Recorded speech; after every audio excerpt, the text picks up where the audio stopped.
একজন হাজির হজের সফরে যে 5টি বুঝ বিশেষত দরকার, যে 5টি বুঝ যদি কোনো হাজি তার জীবনে অর্জন করে নিতে পারে, তাহলে সে একজন আল্লাহর কাছে সফল তথা মাবরুর তথা জান্নাতের ঘোষণাপ্রাপ্ত তথা সদ্য ভূমিষ্ঠ শিশু তুল্য এরকম একজন বান্দায় পরিগণিত হতে পারবে যদি তার মাঝে 5টি বুঝ থাকে।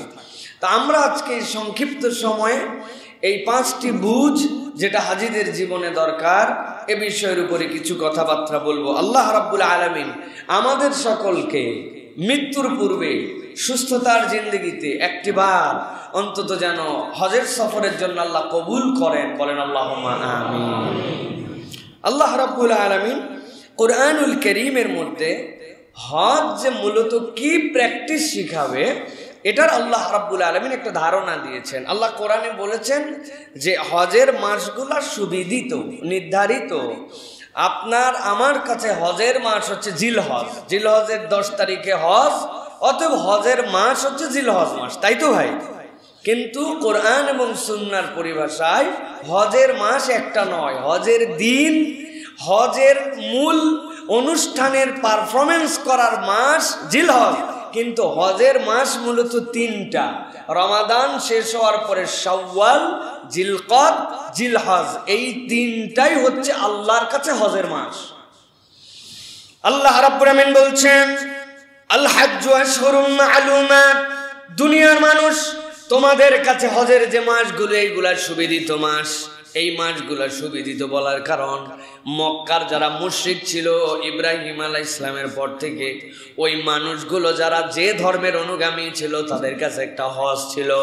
যদিও আমরা যেভাবে যেই অনুষঙ্গে প্রতিপালন করি এই ধরনের ছিল না, কিন্তু হজ তাদের কাছে ছিল। আল্লাহ বলছেন যেই মানুষদের কাছে হজ ছিল, খানায় কাবা ছিল, ওই মানুষগুলা জানতো হজের মাসগুলা কোনগুলা।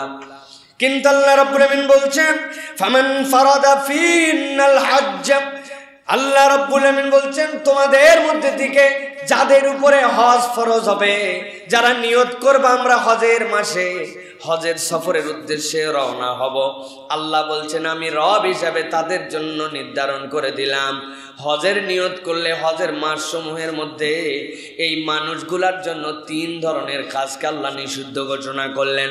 আল্লাহ রাব্বুল আমিন বলছেন ফালা রাফাসা ওয়ালা ফুসুকা ওয়ালা জিদালা ফিল হজ।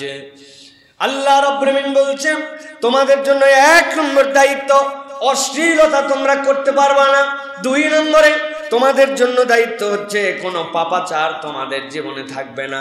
আর 3 নম্বর ওয়ালা জিদালা ফিল হজ, হজের মাসসমূহের মধ্যেই তোমাদের জীবনে যেন ঝগড়াঝাটি না থাকে। প্রশ্ন কখনো হৃদয়ের মধ্যে এরকম উদ্ধৃত হয়েছে কিনা একটু ভেবে দেখেন তো। গুনাহ করা, পাপাচার করা, বেহায়াপনা করা, ঝগড়া বিবাদ করা সব সময়ের জন্যই তো নিষিদ্ধ। তাহলে রব্বুল আলামিন কেন এটার সাথে হজকে সংশ্লিষ্ট করলেন? কেবল হজকেই সংশ্লিষ্ট করেন নাই, আল্লাহ কেন তার আগে বলে নিলেন হজের মাসগুলাও তো তোমাদের কাছে পরিচিত। আল্লাহ রব্বুল আমিন মূলত বুঝাতে চান তামাম উম্মতকে, ও বান্দা তোমাদের জীবনে এই কাজগুলা সর্বসময়ের জন্য ঘৃণিত, সর্বসময়ের জন্যই তোমাদের জন্য আল্লাহর কাছে এই কাজগুলো অপছন্দনীয়। কিন্তু দুনিয়ার মানুষ হাজার প্রচেষ্টা করার পরেও তার জীবনে টুকটাক অশ্লীলতা, টুকটাক অনাচার, টুকটাক তাদের জীবনের মধ্যে ঝগড়াঝাটি লেগেই থাকবে। কিন্তু আল্লাহর কোনো বান্দা যখন হজের নিয়ত করবে আর হজের এই 3 মাসকে তার জীবনে আলাদাভাবে সে একটা প্যাকেজ হিসাবে গ্রহণ করে নিয়ে আলাদা একটা কার্যক্রম গ্রহণ করে যখন ওই বান্দা এই 3টা দোষ থেকে নিজেকে মুক্ত রাখার অভ্যাসে নিযুক্ত হবে, আল্লাহ ওই বান্দার জীবনটাকে পবিত্র বানায় দিবেন। প্রত্যেক মানুষ তার জীবনের সাথে সম্পৃক্ত যে দিন, ওই দিনগুলোকে আল্লাহ রাব্বুল আলামিন তার জীবনের ধর্মীয় বিধান এবং তার এই প্রতিপালনের দ্বারা মানুষের মর্যাদাকে আল্লাহ রাব্বুল আলামিন 4টা গ্রেডের মধ্যে মূলত দেখতে চান। বান্দা আল্লাহর প্রতি ঈমান এনে ফেলছে, ওই বান্দার নিজের পরিচয় দিচ্ছে আমি মুমিন। কিন্তু ওই বান্দা আল্লাহর বিধান যা নির্দেশ তাই পালন করে, আল্লাহ যা মানা করেছেন ত্যাগ করে, আল্লাহর কাছে মাথা নোয়াই দিছে, ওই বান্দা মুসলিম। কিন্তু আল্লাহ ওই বান্দাকে রমাদান দিয়া, কোরআন দিয়ে আল্লাহ বলেন না এইটুকুই মুমিন মুসলিম নয়, আমি আমার বান্দাকে মুত্তাকি হিসাবে দেখতে যাই। কিন্তু আল্লাহর মুত্তাকি বান্দারা যখন আল্লাহর কাছে আরো প্রিয় বান্দা, আল্লাহর কাছে সৎ কাজের প্রতিযোগিতায় নিমজ্জিত হয়ে নিজের স্ট্যান্ডার্ডকে সর্বোত্তম সর্বোচ্চতে নিয়ে যেতে চায়, আল্লাহ বলেন আমার ওই বান্দাগুলাকে তখন আমি মুহসিন হিসাবে দেখতে চাই। আর হজ যদি কেউ না করে, প্রকৃত মুহসিন হওয়া ওই বান্দার দ্বারা সম্ভব নয়।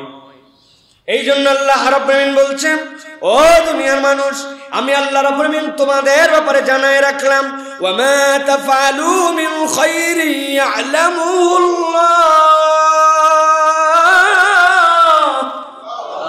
এই দুনিয়ার মানুষ, তুমি যতটুকু ভালো করো না কেন, কেউ সেটা দেখেছে আর কেউ সেটা দেখে নাই। দুনিয়ার কেউ স্বীকৃতি দিয়েছে, আবার দুনিয়ার কেউ স্বীকৃতি দেয় নাই। এত ভালো কাজ করলাম, কোন রকম পুরস্কার তো আমার আমলনামায় জুটলো না।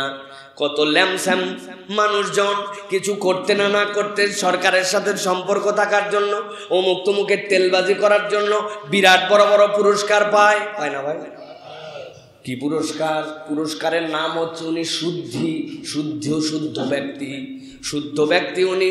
শুদ্ধ ব্যক্তি মানে কি? অন্যদের শুদ্ধির সাথে তিনি হচ্ছে আইডল। কিন্তু যখন তার সম্পদের বিবরণ খোঁজা যায়, তখন দেখা যায় বাংলাদেশে তার থেকে বড় দুর্নীতিগ্রস্ত লোক আর নাই।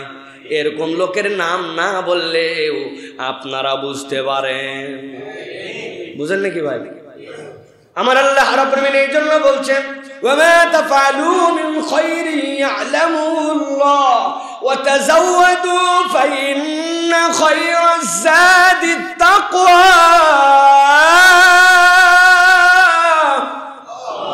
এই হজওয়ালারা, এই আল্লাহর দিকে তোমরা যারা রওনা হবে, আমি রব তোমাদেরকে বললাম, ফালা রাফাসা ওয়ালা ফুসুকা ওয়ালা জিদালা ফিল হাজ। হজের সফরের মধ্যে তোমার জন্য কোনো পাপাচার থাকবে না, অন্যায় থাকবে না, ঝগড়া থাকবে না। তুমি তো পাথেও সংগ্রহ করবা। এখন ব্যাগ গোছাচ্ছ তুমি 2 সেট ইহরামের কাপড়, 2টা লুঙ্গি, 2টা জামা, প্লেট, প্রয়োজনীয় ঔষধ, এমনকি চশমার পিছনে চশমা যেন পরে না যায়, ফিতা, ভাত যেন ভালো করে খাইতে পারি, আচার, শুকনা মরিচ, কোনো আইটেম বাদ নাই। বান্দার সবগুলা ব্যাগের মধ্যে ভরাইছে। স্যান্ডেল যদি একটা হারায় যায়, কোথায় খুঁজতে যাব? 2 জোড়া স্যান্ডেল নিয়েছে। স্যান্ডেল যেন অন্য কারো গায়ের মধ্যে লাগে, বিরক্ত না হয়। হারামের ভিতরে যেন পানি না পড়ে, স্যান্ডেল কার মধ্যে ঢুকাবে তার ব্যাগও নিছে। আল্লাহ বলছেন, নেও বান্দা তাজাওয়াদু, আমি আল্লাহ তোমাকে দায়িত্ব দিলাম, পাথেয় সংগ্রহ করো। তবে রব বলছেন, ফা ইন্না খায়রাজ যাদিত তাকওয়া। দুনিয়ার এই পাথেয় যতই সংগ্রহ করো, যতগুলো জিনিস যাই নাও না কেন, সবচেয়ে বেশি যেইটা সংগ্রহ করে নিয়ে যাও, ওইটা হচ্ছে রবের ভীতি। আল্লাহর তাকওয়া যার জীবনে আছে, আল্লাহ বলছেন তার থেকে বড় সম্বল আর তার জীবনে কিছু নাই। সুবহানাল্লাহ। আল্লাহ রাব্বুল আলামিনের পরে বলছেন, ওয়াত্তাকুনি ইয়া উলিল আলবাব। তোমার যদি জ্ঞান থাকে, তুমি যদি বুদ্ধিমানদের মধ্যে অন্তর্ভুক্ত হও, আমি রব তোমার জন্য বললাম তুমি আল্লাহকে ভয় করো, বাকি সব পাথেও আল্লাহ তোমাকে মিলাই দিবে। সুবহানাল্লাহ।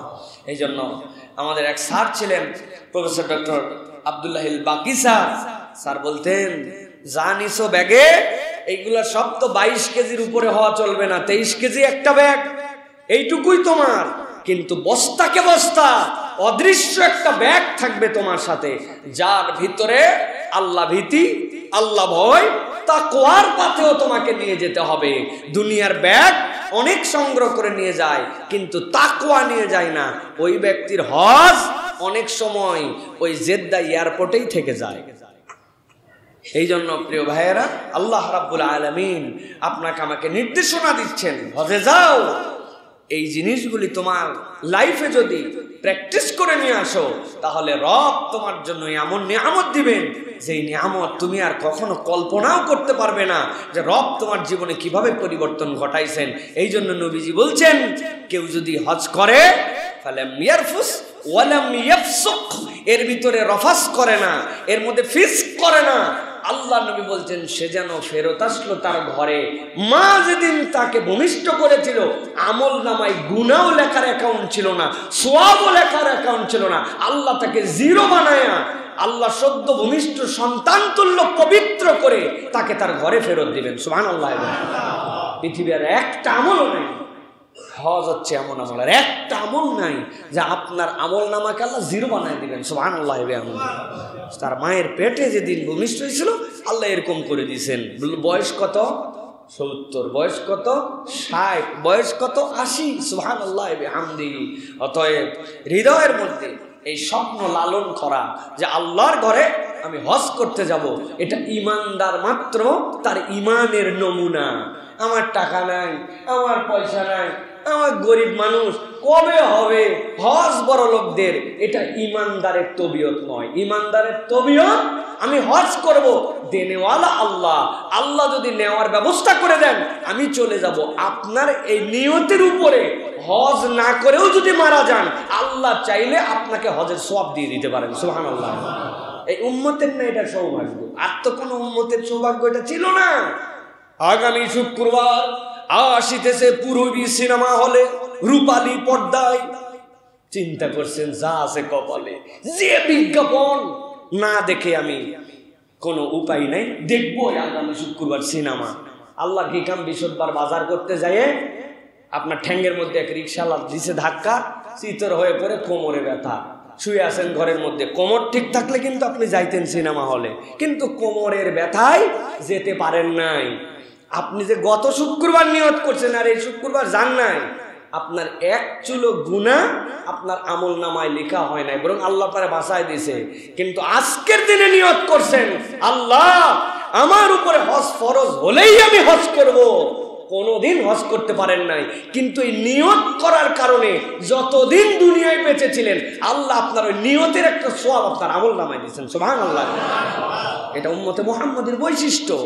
উম্মতে মুহাম্মাদের অনেকগুলো বৈশিষ্ট্যের মধ্যে এটা একটা। আরেকটা, উম্মতে মুহাম্মাদিকে আল্লাহ সমূলে ধ্বংস করে দিবেন না।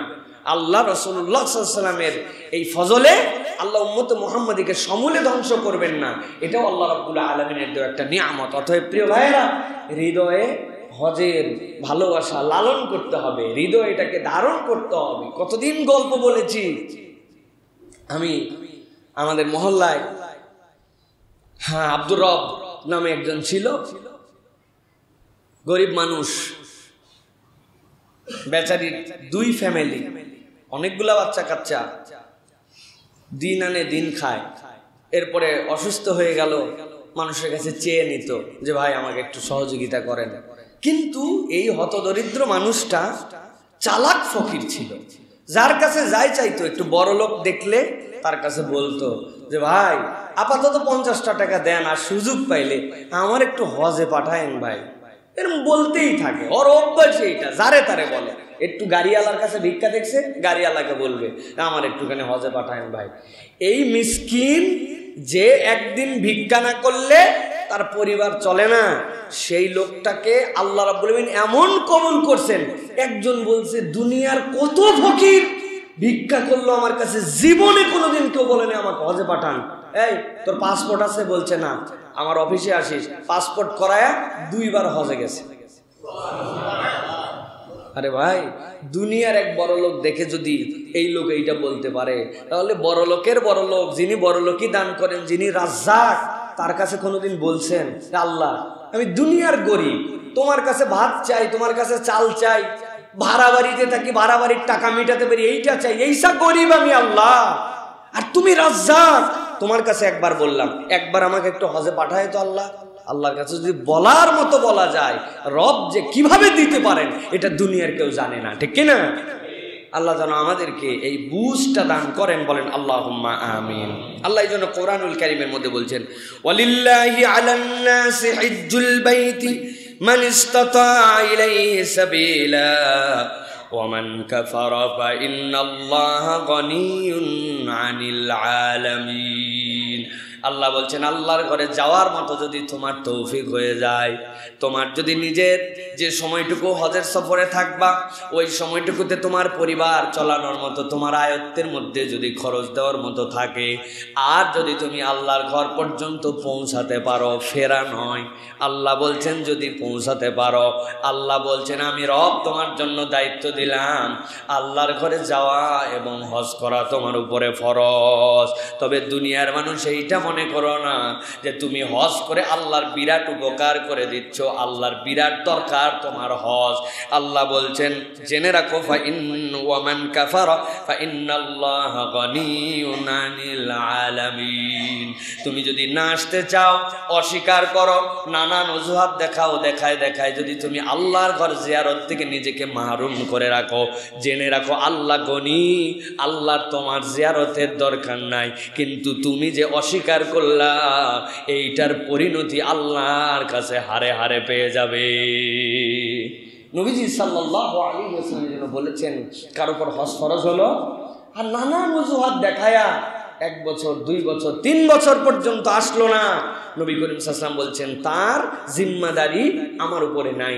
মানে কি, আল্লাহর নবী অন্য হাদিসে স্পষ্ট করেছেন সে ইহুদি হয়ে মরুক অথবা নাসারা হয়ে মরুক। নাউযুবিল্লাহি মিন যালিক। কত বড় হুমকি! অথচ অনেক টাকা পয়সাওয়ালা, মেয়ের বিয়ে দেওয়া হয় নাই, ব্যাংকে ঋণ আছে, নানান অজুহাত দিয়া, হ্যান্ড ক্যাশ নাই, এইগুলো কথাবার্তা বলে আল্লাহর ঘরে হজ করতে যায় না। অথচ ওনার ঋণ আছে হয়তো 2 কোটি টাকা, কিন্তু ওনার ব্যালেন্স যে আছে 10-15 কোটি টাকার। ওনার হয়তো ক্যাশ টাকা নাই বলতেছে, কিন্তু ক্যাশের বাহিরে মাঠে ঘাটে এখানে ওখানে কোনায় কানায় যেগুলো জিনিস পড়ে আছে ওর 1 শতক আধা শতক বিক্রি করলে হয়তো 50 লক্ষ টাকা বের হবে। কিন্তু আল্লাহরে ভূগোল বুঝ দিয়ে রাখছে, হ্যান্ড ক্যাশ নাই, মেয়ের বিয়ে দেই নাই, এখনো ঝামেলা মুক্ত হয় নাই, গুনাহ খাতা শেষ করা হয় নাই, গুনাহ খাতা সব শেষ করে শেষ বয়সে যে একবারে পবিত্র হজ করে আসবো, তাই তো না ভাই? তাই না? আমি যখন ছোটবেলায় হজে যাই, ধরেন যে আজ থেকে প্রায় 23 বছর আগে, কত ছোট ছিলাম আমি, হজে যাচ্ছি, এয়ারপোর্টে আমাকে একজন মুরব্বী এসে জিজ্ঞাসা করছে তুমি হজে যাচ্ছ? বললাম জি হজে যাচ্ছি। বলছে যে তুমি হজ ধরে রাখবে কেমন? তা আমি বলছি চাচা 2টা বড় বড় ব্যাগ নিয়েছি। বুঝছেন ইয়ার কি মারো? আমি আসলে ব্যাগ নিয়েছি মানে কি, আব্বা বলছে যে সৌদি আরবে বই সস্তা, অনেক বই কিনতে হবে, তা আমরা টার্গেট করে গেছি। আমাদের বাপ বেটা তখন 60-120 কেজি ওজন পাওয়া যেত, যে আমরা 100 কেজির মতো বই কিনবো। এরপরে যদি অন্য হাজিরা আমাদেরকে একটু সহযোগিতা করে, প্রত্যেকের ব্যাগে 2টা একটা করে বই ম্যানেজ করে দিব। আমার আব্বার লাইব্রেরি বিশাল লাইব্রেরি। তো এখন ওই মুরব্বীকে আমি যেন বলছি, আব্বা যেহেতু এর আগেও হজে গেছে, এক ধরনের ব্যাগ পাওয়া যেত সাদা, মধ্যে দিয়ে লম্বা লম্বা লাল হেভি ব্যাগ, হাজিরা জানে এইটা। আমি বলছি এরকম 2টা বস্তা নিছি, মানে আব্বার গতবারের বস্তা, এই 2টা নিয়ে হলে তার ব্যাগটা। তো এখনো বিয়ে শাদী হয় নাই, বয়স কম, আসার পরে কত পাপ কত কিছু বাকি আছে, হজ রাখবি কোন জায়গায়? আমি বললাম ওহো এই ঘটনা। তাহলে আমি তো মনে করছি যে হজ ধরে আনবো মানে বস্তায় করে ধরে আনবো। তা আমাদের বাংলাদেশের মানুষের কনসেপ্ট কি, শেষ বয়সে যায় কেন? গুনাহ খাতা, ব্যবসা, চিটারি, বাটপারি, দুর্নীতি সব শেষ, এরপরে আমি হজে যাচ্ছি একবারে মহাপবিত্র। এত আল্লাহরে এত ভূগোল বুঝ দিয়েন না, উনি রহমানুর রাহিম, আহকামুল হাকিমিন। আপনি যদি আল্লাহ রাব্বুল আলামিনের সাথে চিটারি বাটপারি করেন, তাহলে আপনার আমার চরিত্র এই ইহুদিদের থেকে খারাপ। বলবেন ইহুদিদের থেকে খারাপ কেন? ওরা নবীদেরকে বিভিন্ন কারণে কষ্ট দিত, ধোঁকা দিত। নবী বলছেন চলো আমালিকার বিরুদ্ধে যুদ্ধ করে আমরা এখন বাইতুল মুকাদ্দাসকে উদ্ধার করি, আর ওই বাইতুল মুকাদ্দাসের পাশেই প্রচুর পরিমাণ ফল ফসল হয়। তোমরা না বলছো যে আমাদের এই খাবার ভাল লাগে না, চলো ওইখান থেকে আল্লাহ খাবার দিবেন। ওরা মুসা আলাইহিস সালামকে বলছো খাবারও চাইছিলাম, সবই চাইছিলাম, কিন্তু যুদ্ধ করে জিতা লাগবে, এত দূর আমাদের সময় নাই, তুমি আর তোমার আল্লাহ যায় যুদ্ধ করো। যুদ্ধ যখন জিতে যাবে আমাদের খবর দিও, আমরা চলে আসবো। কেইসা বেয়াদবের বেয়াদব। ওরা কারে ধোকা দিছে? নবীকে ডাইরেক্ট ধোকা দিছে। কিন্তু আপনি আমি এমন আচরণ করি, আল্লাহরে পর্যন্ত আমরা ভূগোল বুঝ দেই যে আল্লাহ হজ ফরজ করলো, ওই বান্দা বলে এখন না, 50-60 বছর যাওয়ার পরে সব গুনাহ খাতা মাফ করার পর আল্লাহর কাছে যায় বলবে আল্লাহ আগে যা গুনাহ করছে সব মাফ করে দাও, আল্লাহ বলবেন সব মাফ করে দিবে, তাই তো না? যাওয়ার আগে আবার কৌশল করে যায়। কতবার আমি অন্তত 200 বার বলছি এই কথা, মিনিমাম 200 বার বলছি মিনিমাম। হজে যাওয়ার আগে 50,000 টাকা দামের গরু খাওয়ায়, টেন্ড হয়েছে এখন। হজে যাওয়ার আগে খাওয়ানো লাগে, খাওয়ায় টাওয়ায় 10 বিঘা জমি 8 বিঘা 2 ছেলেরে দিছে, আর 3 মেয়ে ছিল, 3 মেয়েরে 2 বিঘা কৌশলে ভাগ করে দিছে। দিয়ে নাতি টাতি আছে তাদেরকে ডাক দিয়ে বলছে তোমার কি লাগবে, সোনার মালা, তোমার কি লাগবে, তোমার আংটি, সব লোকজনকে বলছে।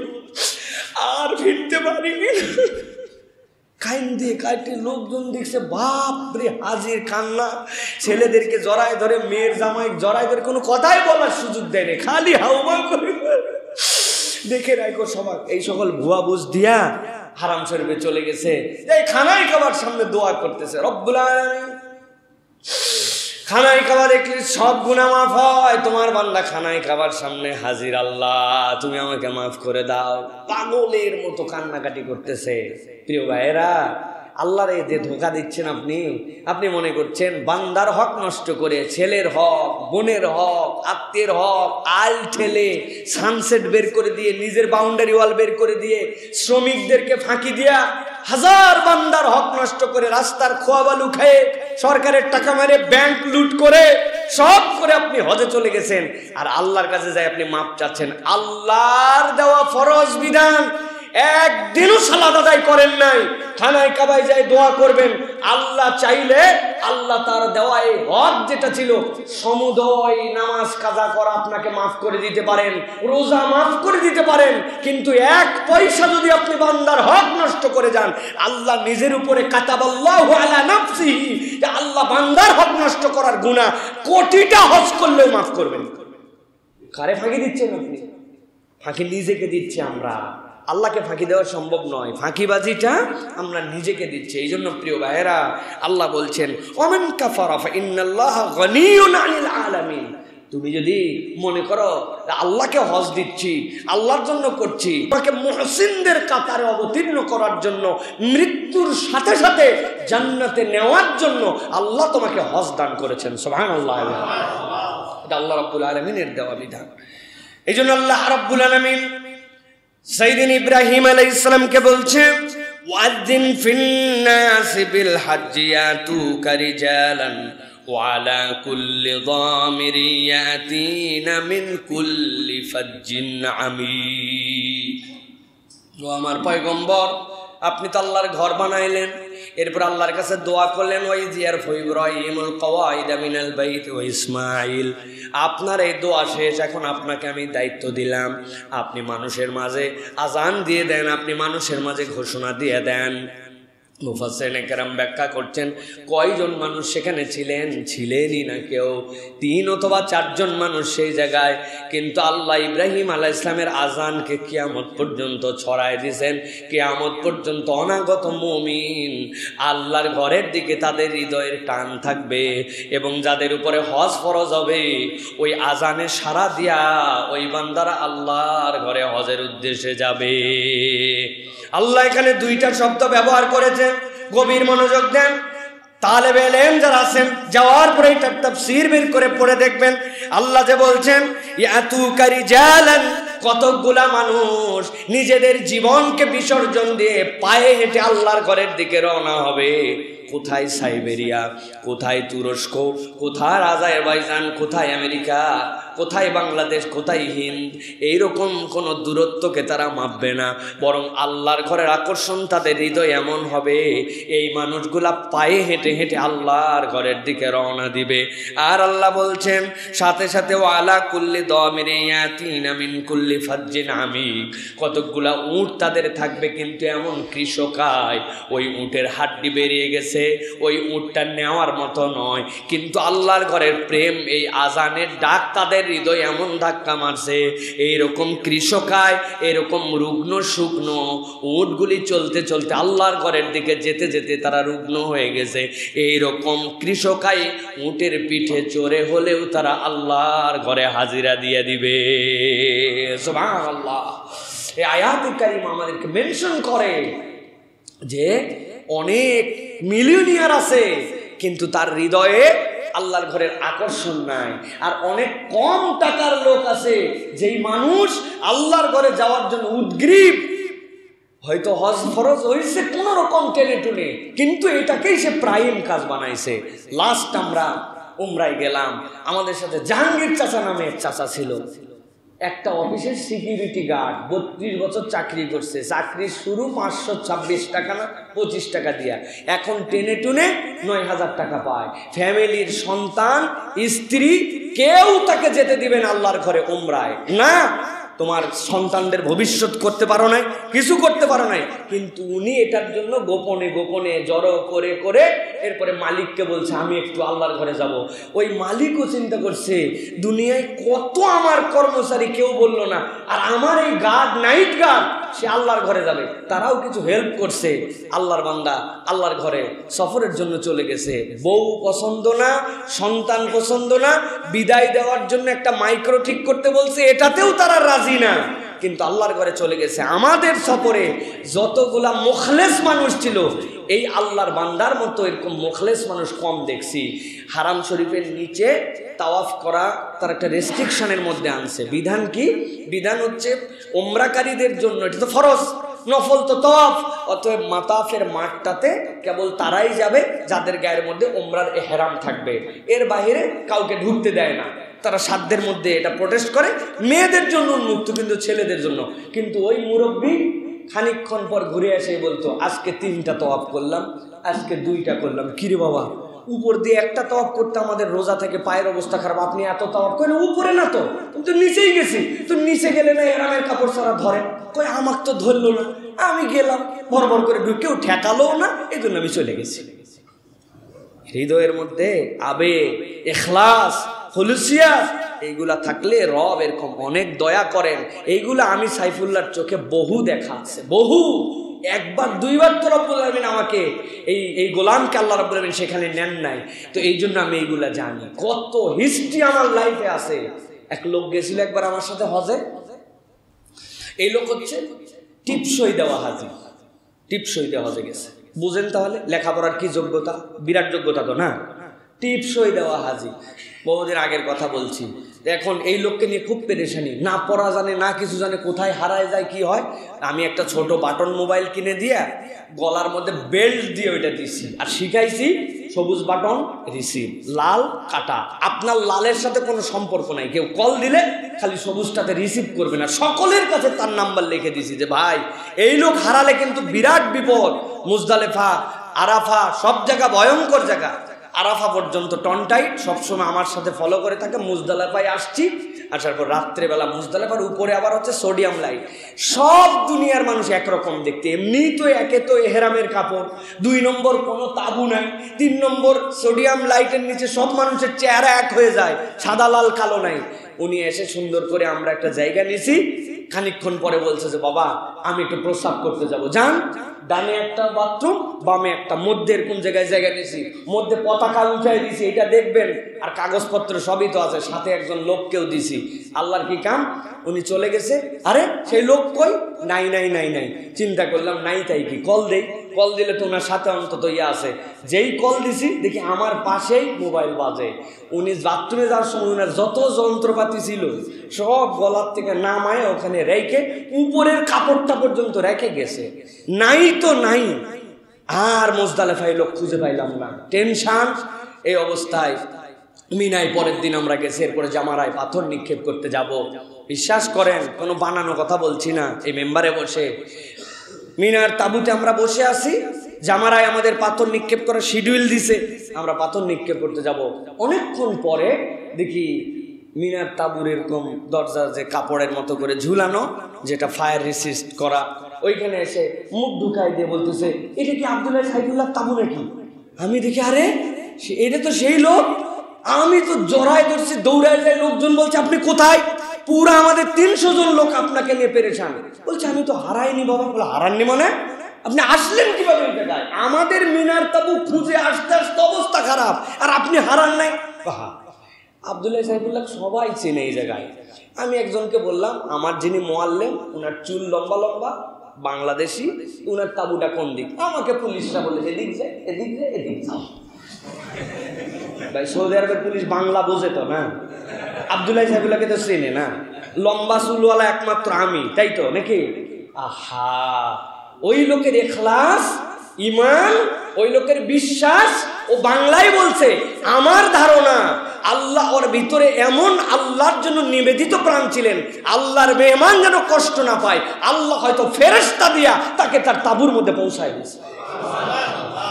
হাজার হাজার এরকম নজির আছে অনেক হাজের জীবনে। এটা কি? আল্লাহ এই জন্য বলছেন তাজাওয়াদু ফাইন্না খায়রা যাদিত তাকওয়া। আল্লাহ ভীতি অন্তরের মধ্যে না। হজ করতে যাচ্ছি নাম কামানোর জন্য, হজ করতে যাচ্ছি হাজি বলবে মানুষ, হজ করতে যাচ্ছি টাকা পয়সা হয়েছে, হজ না করলে সম্মান থাকে, লোকে কি বলবে, আশপাশে সব বাড়ির লোক হজে চলে গেল, আমি এখনো গেলাম না, এইগুলা জীবনে কখনো হজের নিয়ত হতে পারে না। হজের নিয়ত হবে আল্লাহর জন্য যাচ্ছি, গুনাহ মাফ করার জন্য যাচ্ছি। রফাস, ফুসুক, জিদাল, এই তিন অপরাধ মানবীয় চরিত্র থেকে মুক্ত করে আল্লাহর কাছে মুহসিন বান্দা হওয়ার জন্য যাচ্ছি।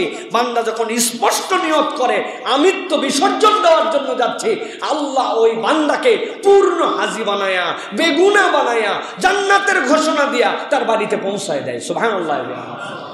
এটা হচ্ছে হজ। অতএব হজে যাওয়ার নিয়ত পরিশুদ্ধ করে বলতে হবে। প্রিয় ভাইয়েরা, আল্লাহ রাব্বুল আমিন আমাদেরকে বোঝার তৌফিক দান করেন। নবীজি সাল্লাল্লাহু আলাইহি ওয়াসাল্লামের কাছে জিজ্ঞাসা করা হয়েছে, আইয়ুল আমালি আফদাল ইয়া রাসূলুল্লাহ। নবীজি বলেছেন, আল ঈমানু বিল্লাহ। قال ثم من؟ قال الجهاد في سبيل الله. قال ثم من؟ قال الحج مبرور لله. এক নম্বর উত্তম আমল আল্লাহর জন্য ঈমান আনা। এর থেকে উত্তম কোনো আমল নাই। ঈমানদারের ঈমানের থেকে দামি আর কিচ্ছু নাই। সুম্মা মান? قال النبي صلى الله عليه وسلم الجهاد في سبيل الله. আল্লাহর রাস্তায় জিহাদ করা। قال ثم ماذا؟ قال حج مبرور. যেই হজটা মাবরুর হজ, এর থেকে বড় স্ট্যান্ডার্ড আমল আর নাই।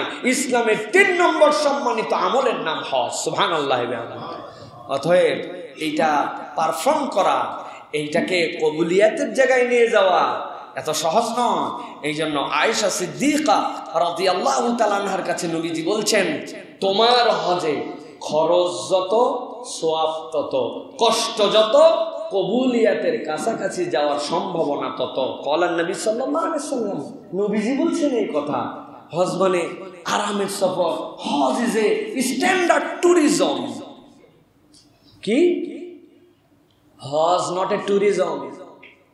কোন হোটেলে থাকবেন, কি খাবেন, সাইড ভিউ কি হবে, কোথাতে কোথায় যাবেন, হজ নট লাইক দ্যাট। কিন্তু এখনকার পৃথিবীতে হজ একটা ট্যুরিজম হয়ে গেছে, ঠিক না ভাই?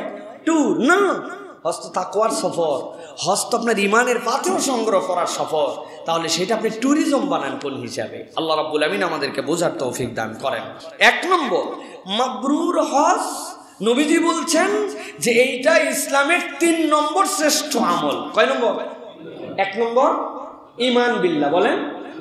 2 নম্বর জিহাদ ফি সাবিলিল্লাহ। 2 নম্বর কি? 3 নম্বর কি? হজ্জাম মাবরুর। এখন জিজ্ঞাসা হচ্ছে, মাবরুর হজ কাকে বলে?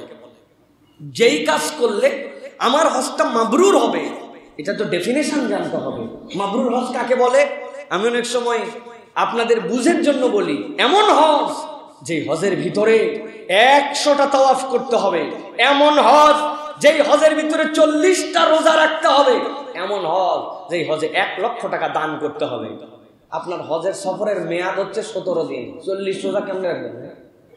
হ্যাঁ, তাওয়াফ একবার করলে 6.7 কিলোমিটার ঘোরা লাগে। আপনি 100 তাওয়াফ 700 কিলোমিটার কেমনে ঘুরবেন? তাহলে মানে বোঝা যায় এইগুলো হজ মাবরুরের শর্ত নয়। ইমাম নববী রাহমাতুল্লাহি আলাইহি বলছেন, হজ মাবরুর কাকে বলে? হুয়াল্লাযী লা ইয়ারতাকিবু সাহিবুহু ফীহি মাসিয়াহ। যেই হজের সফরে হাজির জীবনে হজটা গুনাহ মুক্ত, ওইটাই হচ্ছে হজে মাবরুর। হযরতে রাসূল আকরাম সাল্লাল্লাহু আলাইহি ওয়াসাল্লাম বলছেন, মান হাজ্জা ফালাম ইয়ারফুস ওয়ালাম ইয়াফসুক রাজা কায়াউমিন ওয়ালাদাতহু উম্মুহু। যে হজ করলো, তার মধ্যে ফিস্ক করলো না, আল্লাহর প্রকাশ্য ইবাদতটা করলো না, কোনো গুনাহ করলো না, সে যেন সদ্য ভূমিষ্ঠ সন্তানের মতো প্রত্যাবর্তন করলো। তার মানে এটাই হজ্জে মাবরুর। কিন্তু নবী করিম সাল্লাল্লাহু আলাইহি ওয়াসাল্লাম বলছেন হজ্জে মাবরুরের বুঝটা তোমরা ভালো করে বুঝে নাও। যেই হজের মধ্যে 100 উমরা, 100 তাওয়াফ, 1 লক্ষ টাকা দান, অনেকগুলি রোজা, 5-7 খতম কোরআন শরীফ, এইগুলো হয়তো তুমি কিছুই করতে পারবে না, কিন্তু আমি নবী তোমাদের জন্য সহজ করে দিলাম। নবী করিম সাল্লাল্লাহু আলাইহি ওয়াসাল্লাম বলছেন বিররুল হজ্জি ইতআমুত তুআম ওয়া তাইয়িবুল কালাম। কারো হজের সফরে যদি অপর ভাইকে খাওয়ানোর অভ্যাস হয় আর তার মুখ দিয়ে যদি নরম কথা বের হওয়ার অভ্যাস হয়, নরম কথা বলে, সুন্দর কথা বলে, আর মানুষকে খাওয়ানোর মেন্টালিটি নেয়, ওই বান্দা 10টা তাওয়াফ করতে পারে নাই, 1 খতম কোরআন শরীফ শেষ করতে পারে নাই, ওই বান্দা হয়তো নফল অনেকগুলি আমল সেখানে করতে পারে নাই, 1000 টাকা খরচ করতে পারে নাই, কিন্তু এই 2 আমলের কারণে আল্লাহ তার জীবনে হজ্জ মাবরুর নসিব করায় দিবেন। সুবহানাল্লাহ।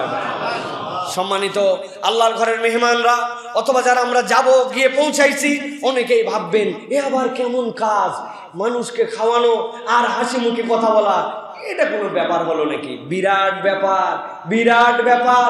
হজের সফরে যে গেছেন, হজের সফরে আপনার মন ভালো থাকে না, হজের সফরে যাওয়ার পরে বিভিন্ন কিছুর না পাওয়াতে আপনার তবিও তেমন হয়, হাজী সাহেবের মুখ যেন গোমরা হয়ে যায়, হাজী মুখ দিয়ে সুন্দর কথাই বলতে পারে না, মানুষের প্রতি বিরক্তি, মানুষের প্রতি খেদ, মানুষের প্রতি এমন ধরনের কথা বলে যেটা বাংলাদেশে থাকতেও ওই মানুষ বলতো না।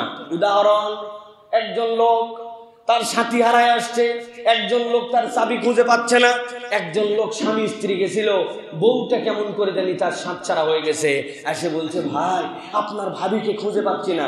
পাবেনই না তো, চলাফেরা শিখছেন, নিয়ম কানুন জানেন না কিছু, দুইজন দুই দিকে চলেন, আগেই বলছিলাম এরকম করেন, এই করেন, সেই করেন। ওই লোক তো ঘাবড়াই গেছে, কার কাছে সান্ত্বনা নিতে আইছি, সে তো উল্টা দেখি বিষাক্ত সাপ। প্রত্যেক হাজির তবিয়ত এরকম হয়ে যায়, অথচ কথাটা অন্যরকম হতে পারতো। এই মক্কার মধ্যে আপনার স্ত্রী আছেন, উনি তো বাহিরে চলে যায় নাই, হারালো কেমনে? সাথী ছাড়া হয়েছে ভাই, ইনশাআল্লাহ পেয়ে যাবেন। কতকে দেখলাম সাথী ছাড়া হয়েছে, পাইছে, ঘাবড়ায়েন না তো ভাই। কোন জায়গাটায় হারাইছিল, সাথী ছাড়া হয়েছিল, চলেন তো আমি এই দিকটা একটু দেখি, আপনি এই দিকটা দেখেন। মোবাইল আছে আপনার?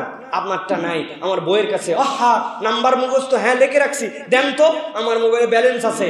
আপনি একটু কল করার জন্য বের করলেন, একটু কাঁধে হাত দিয়ে একটু সান্ত্বনা দিলেন, একটু বললেন ইনশাল্লাহ পেয়ে যাবে।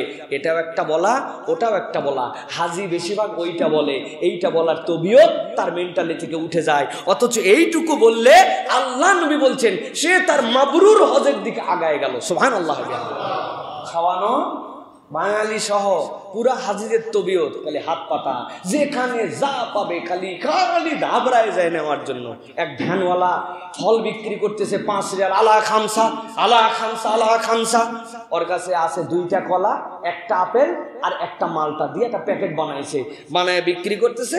এখন প্যাকেট শেষ, খোলা মাল বাকিগুলা প্যাকেটে ভরবে। হাজি চারিদিকে জড়ো হয়ে আছে, 5 রিয়াল করে কিনবে। ওই লোক বলছে সবর করো তোমরা, আমি একটু কিস নিয়ে আসি। কিস মানে পলিথিন, পলিথিন নিতে গেছে, এদিকে কোন একজন হাজি আসে পাশে বলে দিছে সাবিল সাবিল সাবিল।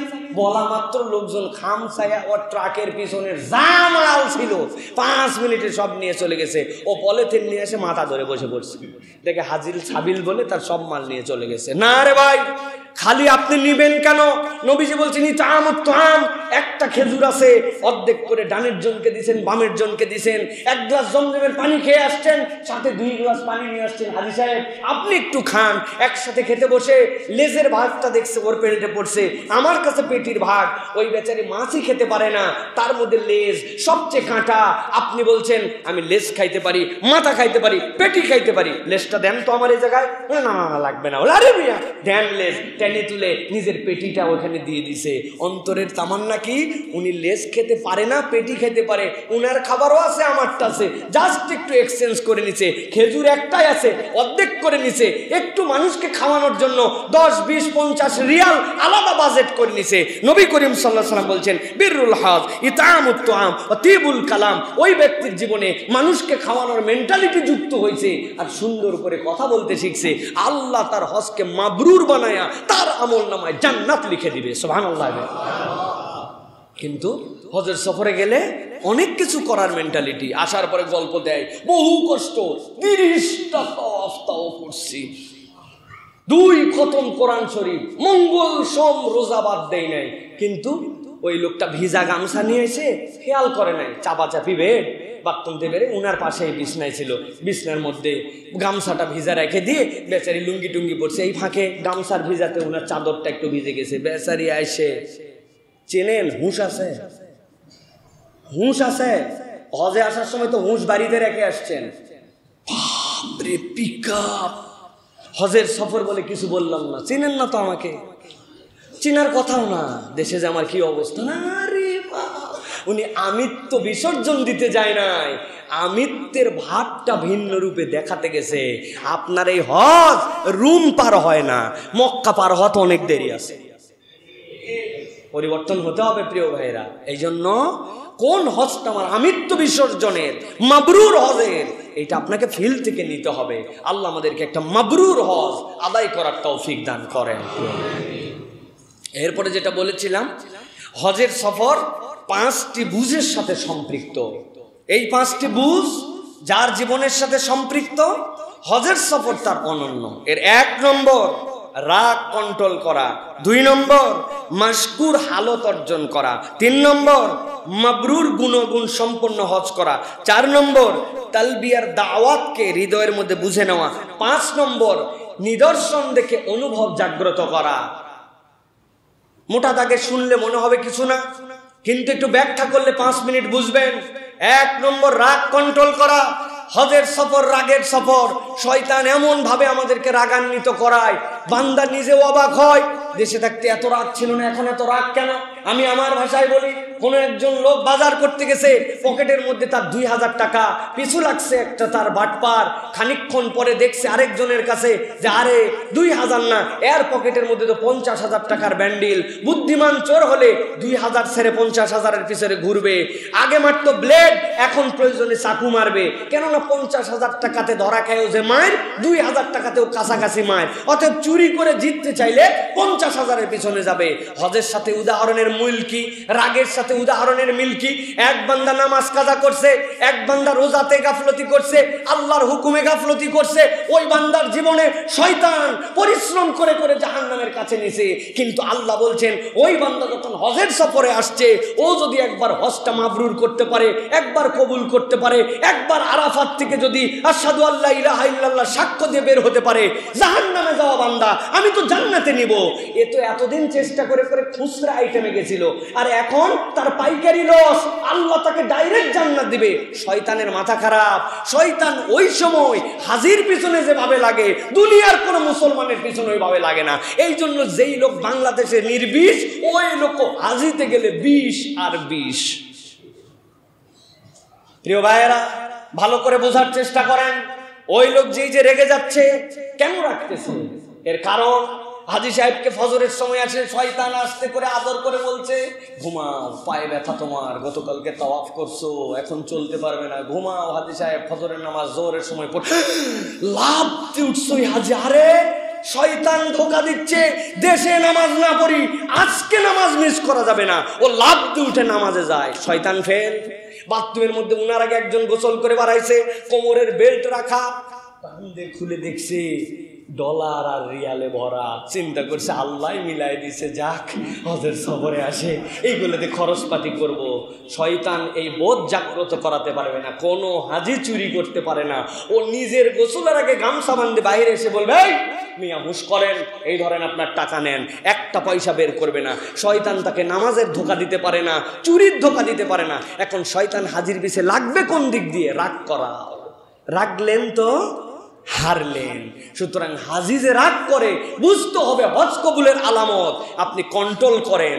5টা কথা বলবো হাজি সাহেবদেরকে, রাগ কন্ট্রোল করেন। রাগ হবে, আপনি বুঝবেন আমাকে থামাতে হবে। শয়তান আবার আপনাকে এই বুঝো দিবে, সব জায়গায় থামতে হয় না, কত জায়গায় দেখতে হয়। ওইটাও শয়তানের আরেকটা ইনজেকশন, ওখান থেকেও আপনাকে সতর্ক হতে হবে প্রিয় ভাইয়েরা। 2 নম্বর মাশকুর হালত। আপনার অন্তরে শুকরগুজারির হালত থাকতে হবে। লা ইন শাকারতুম লা আযীদান্নাকুম। আয়েশা সিদ্দিকা রাদিয়াল্লাহু তাআলা আনহাকে নবীজি বলছেন, তোমার হজের খরচ আর তোমার হজের কষ্ট তোমার হজ কবুল করায়। আপনার কষ্ট, আপনার বিভিন্ন ধরনের অশান্তি, যাওয়ার পরে সিরিয়াল নাই, সিট নাই, একই টাকা দিয়ে টিকিট করলাম, বোর্ডিং পাশে একজন পড়ছে পিছনে আরেকজন সামনে, আমার শুধু না পাওয়া কি পেলাম। আপনি তাহলে আপনার হজকে এনজয় করতে পারবেন না। আপনার হজে আল্লাহর কৃতজ্ঞতায় থাকতে হবে। আল্লাহ, পৃথিবীতে এত কোটি মুসলমান, হাজার কোটি মানুষ, তার মধ্যে থেকে মুসলমান বানাইছো, তার মধ্যে থেকে ইমানদার বানাইছো, তার মধ্যে থেকে আমাকে তোমার ঘরের সফরে নিয়ে যাচ্ছ। আমার কি যোগ্যতা ছিল আল্লাহ? তুমি আমাকে না নিলে আমি কি করতে পারতাম? আমার টাকা আছে, কিন্তু আমার বাপ দাদা 14 গোষ্ঠী সব কিনে ফেলবে, এরকম টাকাওয়ালা লোক আছে, সে হজে যেতে পারছে না। আর মাইনর এই কষ্ট, মাইনরে অপ্রাপ্তি কিচ্ছু নাই, আমি না আমার গুনাহ মাফ করতে যাচ্ছি। হালত তৈরি করা, এর নাম কি? মাশকুরের হালত। যার হৃদয়ে সবর আছে তার জীবনে মাশকুরের হালত আছে। এটা না থাকলে হবে না। আর এই কৃতজ্ঞতার হৃদয় কিভাবে আসবে? মাল্লাম ইয়াশকুরিন নাস লাম ইয়াশকুরিল্লাহ। কেউ আপনার কিঞ্চিত উপকার করলে আপনার তাকে উইশ করতে হবে, তাকে ধন্যবাদ দিতে হবে, সবসময় কৃতজ্ঞতার হালতে যেতে হবে। আপনার অন্তরে এটা আল্লাহ পয়দা করে দিবেন। এটা 2 নম্বর, খেয়াল রাখবেন। 3 নম্বরে সেটা হচ্ছে মাবরুর হজ অর্জন করা। মাবরুর হজ মানে কি? ওই যে বলেছি, 1 নম্বর গুনাহমুক্ত সফর, 2 নম্বর ফিক্স থাকবে না, 3 নম্বরে রফাস থাকবে না, আপনার জীবনে কোন অনাচার থাকবে না, আল্লাহর প্রকাশ্য অবাধ্যতা থাকবে না। হাজি হজও করতেছে, মাথার চুল নেড়া করার সাথে সাথে বলছে দাড়িটাও চাইছে দিয়ে। ফিস্ক বুঝে নাই, সে ফাসেক, সে বুঝে নাই এই ফিক্স তার জীবনে। হজের সফরে গেছে, অন্য সময় পর্দা পুশিদা যা ছিল এখন পর্দা উঠে গেছে। সব হাজিরা ভাই বোন, উনার বউ আমার মাহারেম, কিন্তু এখন টেনশন নেই। আপা বলে 10 জন লোক মহিলা আছে, উনি মুখ খুলে বলতেছে, ও সলিমের মা আসো। কিন্তু সলিমের মা দেখতেছে আরো 9টা কলিম পাহাড় কুদ্দুসের মাকে দেখে ফেলছে, তার সাথে ওনার কোনো সম্পর্ক। ফিস্ক, এটার থেকে আপনাকে বাঁচতে হবে। নবী করিম সাল্লাল্লাহু আলাইহি ওয়াসাল্লাম বলছেন, আর মাবরুর কি? ইতামুত তাআম ওয়া তিবুল কালাম। মানুষকে খাওয়ানোর মেন্টালিটি রাখতে হবে, সব সময় ফোর্স করে নিজেকে হাসি মুখটা ধরে রাখার চেষ্টা করতে হবে, মানুষের সাথে সদাচরণ করতে হবে, কেউ যেন আমার কথায়, আমার আচরণে, আমার ব্যবহারে কষ্ট না পায়। আর আলাদা বাজেট 100 রিয়াল, এটা রাখছি আমি শুধু মানুষকে খাওয়ানোর জন্য। খালি আমি চাই খাবো? আমি না 1 কেজি খেজুর একদিন খাওয়াবো? আমি না আপেল কিনছি 5টা, কিনে টুকরা করে কেটে পিছনের ব্যাগে করে নিয়ে গেছি, আশপাশের লোককে খাওয়াইছি? আমার প্যাকেটের মধ্যে বিস্কুট আছে। আমি তো বাঙালি হিসাবে আরবের মানুষকে সারপ্রাইজ করে দেই। চানাচুর নিয়ে যাই, ওর মধ্যে সরিষার তেল নিয়ে যাই, মুড়ি নিয়ে যাই। এটা তো আরবের লোক চোখে দেখে নাই। ওরা ইফতারির সময় নানান কিছু খাওয়ায়, আর আমি 5 জন, আমার সাথের লোকজন, ওই যে একজন বসে আছে কোনায়, আমার সাথের হাজি, এইগুলো সব আমরা ব্যাগের পিছনে করে পেঁয়াজি বেগুনি সব সুন্দর করে নিয়ে, একবারে তো ঢুকাতে দিবে না, সিস্টেম করে নিয়ে ওই যে জমজমের গ্লাস, ওইগুলাতে করে দিয়ে অর্ধেক গ্লাস করে 10 জনকে দেই। আমাদের ইফতার নেওয়ার জন্য গন্ডগোল লেগে যায় তখন, যে ভাই কত খেজুর আর টক দই খাবো, একটু ভাই মিল গিয়া, আজ মিল গিয়া। আরে খুশি পাকিস্তানি, ইন্ডিয়ান, ইন্দোনেশিয়ান, আফ্রিকান, এমনকি মরক্কোর লোক পর্যন্ত আমাদের জিলাপি আর আমাদের সোলামুড়ি খাইয়ে হাত তুলে দোয়া করছে, হাদা লাযীজুত তাআম। আল্লাহ, এত সুস্বাদু খাওয়া, মানুষকে খাওয়ানো, কৌশলে খাওয়ানো, এইটা মাবরুর হজ করার আল্লাহ রাব্বুল আমিনের পক্ষ থেকে একটা উপায়। এটা হচ্ছে আপনার আমার জন্য 3 নম্বর। 4 নম্বর, তালবিয়ার বুঝ যার জীবনে নাই, তার হজ হয় নাই। লব্বাইক আল্লাহুম্মা লব্বাইক, লব্বাইক লা শারীকা লাক লব্বাইক, ইন্নাল হামদা ওয়ান নি'মাতা লাকা ওয়াল মুলক। আল্লাহ তোমার কাছে হাজির। কার কাছে হাজির? লা শারীকা লাক, যার কোনো শরীক নাই, রব হয় নাই। তোমার কাছে আমি 3টা কথা আজকে বলে দিতে চাই। ইন্নাল হামদা, যত প্রশংসা, যার প্রশংসা তার সাথে আরো 2টা জিনিস যুক্ত হয়, যে প্রশংসা পাওয়ার যোগ্য তাকেই আমি বলতেছি। আল্লাহ, এতদিন উমুক তুমুকের প্রশংসা চাটুকরি তেলবাজি করছি, কিন্তু আজকে স্বীকার করলাম, আরে প্রশংসা তো সব তোমার পাওয়ার। যে জিহ্বা দিয়ে অন্যের চাটুকরিতা করছি, ওই জিহ্বা কারো নাই বোবা, ও কেমনে প্রশংসা করলো না গালি দিল তাই তো বুঝতে পারে না। তা আমি প্রশংসা করলাম যার, আর জিহ্বা বানাই দিল যে, তার প্রশংসা না করে কার প্রশংসা করলাম? বুঝে ফেলছে আল্লাহ। ইন্নাল হামদা, সকল প্রশংসা তোমার। নিয়ামতা, নিয়ামত তো সবই তুমি আমাকে দিছো, প্রশংসা যার নিয়ামত তার, তিনি কে? লাকা ওয়াল মুলক, সকল ক্ষমতা রাজত্ব তোমার। আল্লাহ এই তিনটা স্বীকৃতি দিও না, আমার মন ভরে না। আবার বলতেছি লা শারীকা লাক ইন্নাল হামদা ওয়ান নি'মাতা লাকা ওয়াল মুলক, এই তিনটার মধ্যে কোনো শরীক নাই। লাব্বাইক আল্লাহুম্মা লাব্বাইক, আমি আমার রবের কাছে হাজির। নবীজি বলছেন কেউ যদি সকাল থেকে ইহরামের কাপড় পরে এই তালবিয়ার হালতে থাকে, সূর্য অস্ত যাওয়ার আগে আল্লাহ তাকে মাফ করে দেন। এই তালবিয়ার বুঝ আপনার হৃদয়ের মধ্যে নিতে হবে হাজি। আর 5 নম্বর, সেটা হচ্ছে অনুভবের নিদর্শন নিজের হৃদয়ে জাগ্রত করা। আল্লাহ খানায় কাবার সামনে আমি, আল্লাহ কোরআনুল কারীমের মধ্যে বলেছেন ইন্না আউওয়ালা বাইতি উদিয়া লিন-নাস লাল্লাযী বিবাক্কাতা মুবারাকা। এতদিন কোরআনে পড়ছি, আজকে আমার কোরআন সত্য। আমি সেই খানায় কাবা দেখতেছি, সাফার উপরে দাঁড়ায় আছে ইন্না সাফা ওয়াল মারওয়াতা। বলেন তো ইন্না সাফা যেখানে লেখা সোয়াত ফালিফ, এখানে যদি আমার পা লেগে যায় কোরআন শরীফে কি করবেন? কেঁদে ব্যাকুল হয়ে যাবে, মুখে দিয়ে 100 বার চুমু দিবে, প্রয়োজনে কিছু সাদাকা করবে। আমার আল্লাহর কালামে আনইনটেনশনালি আমার পা লেগে গেছে আল্লাহ, কিন্তু ইন্না সাফা, যেই সাফার কথা পড়ছি আমি সেই সাফার উপরে দাঁড়ায়া বলতেছি ইন্না সাফা ওয়াল মারওয়াতা মিন শাইরিল্লাহ ফামান আজ্জাল বাইতা ওয়া তামারা ফালা জুনাহা আলাইহি আন ইয়াতাওয়াফা বিহিমা ওয়া মান তাতাওয়া খায়রান ফাইনাল্লাহা শাকিরুন আলিম।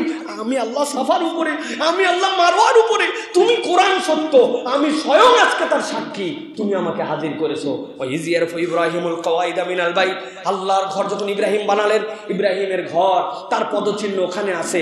আমি না দেখছি আমাদের মতোই পা ইব্রাহিমের। আল্লাহ ইসমাইল যেখানে কাবা দেওয়ার পরে জমজম কূপ আসছিল, আমি না মক্কায় বসে হারামের চত্বরে জমজম খাইলাম। অনুভব আপনি হৃদয়ে খালি পুরো স্মরণ করেন আর আল্লাহর কৃতজ্ঞ হন। যখন একটা বান্দা রাগ কন্ট্রোল করে, মাশকুর হালতে থাকে, মাবরুর গুণ অর্জন করে, তালবিয়া বুঝে ফেলে আর আল্লাহর নিদর্শনের প্রতি ভালোবাসা আসে, ওই বান্দার হজ আল্লাহ রাব্বুল আমিন কবুল করে জান্নাতের নিশ্চয়তা দিয়ে তাকে আরাফাত থেকে বের করে দেন। সুবহানাল্লাহ। এই জন্য হাজিদেরকে বিষয়গুলো অনুভব করতে হবে। আল্লাহ যেন আমাদেরকে বোঝার তৌফিক দান করেন, আল্লাহ যেন আমাদেরকে হজের সফরের জন্য কবুল করেন, আল্লাহ রাব্বুল আলামিন যেন আমাদেরকে অন্তত পক্ষে একটা বার হলেও হজ ওমরার জন্য কবুল করেন। বলে আল্লাহুম্মা আমিন।